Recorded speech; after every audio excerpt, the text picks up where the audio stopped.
Nintendo's E3 2021 Direct had a lot of exciting announcements like Metroid Dread, but one of the most exciting had to be the new teaser for the sequel to The Legend of Zelda Breath of the Wild. Though there's still a lot we don't know, this trailer does highlight a few new interesting abilities and gameplay mechanics, as well as help us understand the events setting up the sequel's story.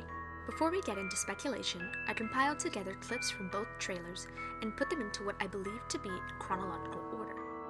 I withheld putting gameplay clips in, only focusing on cinematic cutscenes.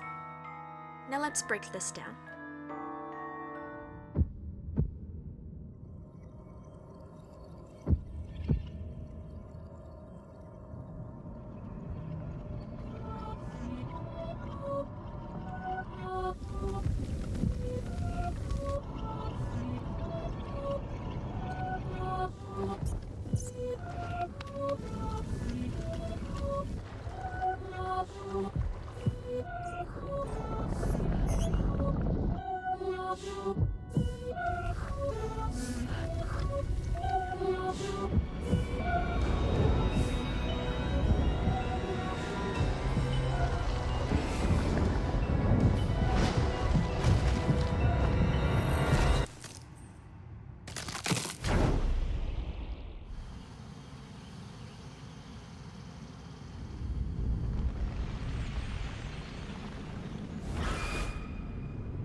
Malice is accumulating around the corpse before Link and Zelda are anywhere near it.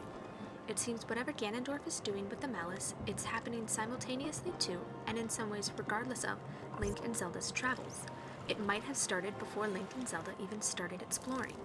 Whatever the ultimate end goal is, the process seems to be intensified by their presence, and Malice is summoned en masse, making its way down into the crypt, overpowering the Green Arm, and breaking Ganondorf free. But the castle isn't rising just yet. The ground shakes and Zelda falls. Link jumps down to follow her, reaching out for her hand, but the Green Arm grabs him just before their hands meet and pulls him up. The shot we see of Zelda falling into the void is from Link's point of view. Once pulled up, Ganondorf seems to command more Malice to push Hyrule Castle up off the ground and into the sky. On its way, Malice grabs Link's arm.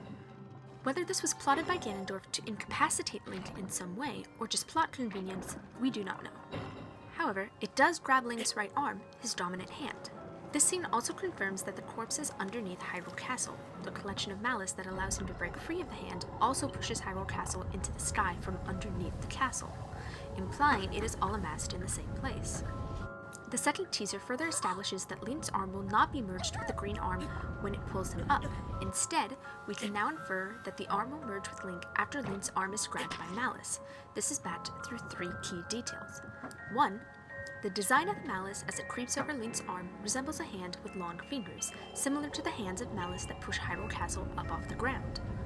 The Malice we see before does not have this visual imagery. 2. The merge leaves a tattoo-like pattern on Link's arm, which is absent when the Malice grabs him. 3.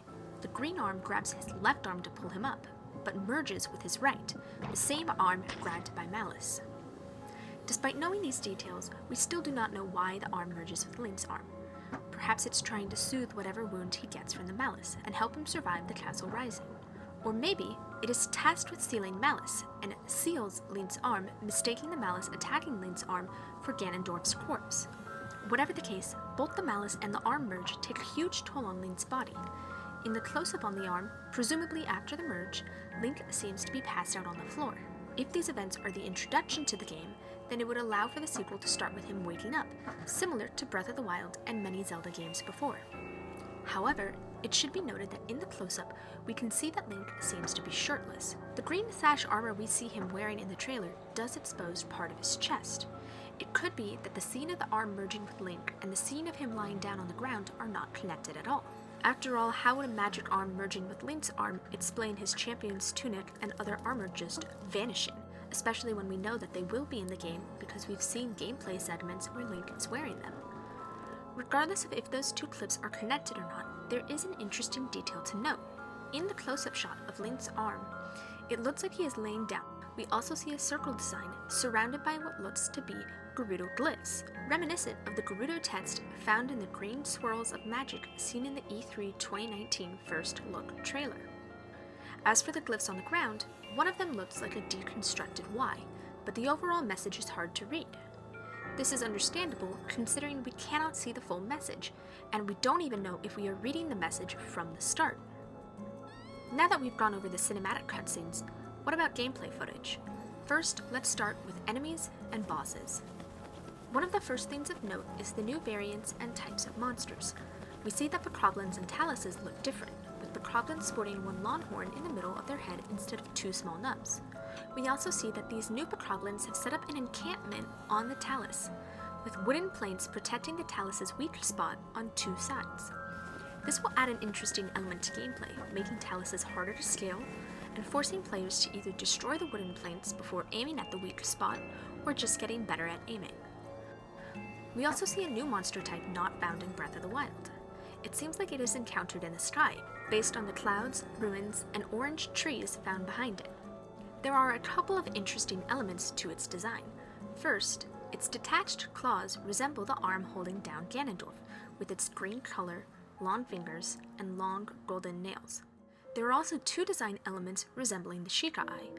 We see the Shika Eye design hanging down. In this orientation, it appears a bit more like the Yiga clan symbol, with the curves of the eye resembling the symbol of the Zonai and other visual motifs found in Zonai architecture. We also see the Shika Eye in the eye of the monster itself. The eyeball of the monster is orange, like the Eye of Malice. It has one eye with 3 lashes. What resembles the bridge of the monster's nose resembles the tear in the Shika's eye. This is interesting considering what we believe to be a link between the Zonai and the Shika, but we have a brief video discussing that if you'd like to check that out. We also see a shot of Link in his upgraded champion's look, fighting another monster not found in Breath of the Wild. Equipped as a fire-breathing shield shaped like a dragon's head. The fight seems to take place underground, and may just be located near Ganondorf's corpse. The writing in the ruins seems to be written in Hylian, and there is what looks to be an old podium where a Shika monk once waited. Recall that Ganondorf's corpse was being held down by the green arm, surrounded by Shika-like structures. Perhaps this will be one of the first bosses Link encounters as he makes his way up back to the surface to see how Hyrule has changed, with various chunks of land now floating in the sky. Let's also examine the new gameplay mechanics we've seen so far, starting with Link's new ability to travel upwards and phase through the ground. It seems like this will be how he fast travels to the sky, though we also see him free-falling and paragliding between sky islands. The shot of the reverse teardrop and the shot of Link flying up and merging with the ground seem connected, but I also can't help but wonder if this is just a really well-placed match cut. This also leads to questions about Link's arm. We see him using something similar to stasis, but the Shika Slate is nowhere in sight. But this brings up a few concerns. A lot of Breath of the Wild's user interface revolves around the Shika Slate mirroring the Wii U gamepad and Nintendo Switch. The Shika Slate is also how the player uses the camera rune, the amiibo rune, and other useful features like the compendium. It makes sense to me that the arm can replace runes like stasis, mechanesis, and even cryonis. However, I don't know how it will account for bomb runes or the other aforementioned runes and features of the Shika Slate. Perhaps instead the arm will power up a Shika Slate rune and allow Link to use them without touching the slate at all. A lot of these concepts were planned to be included in Breath of the Wild as DLC, only to be expanded to a full sequel later on in development, so maybe the Shika Slate won't be gone entirely. What we saw at E3 2021 brought up a lot of questions that we probably won't have answers to until the next trailer at E3 2023 after the game gets delayed. Let us know what you think in the comments below. Thanks for watching.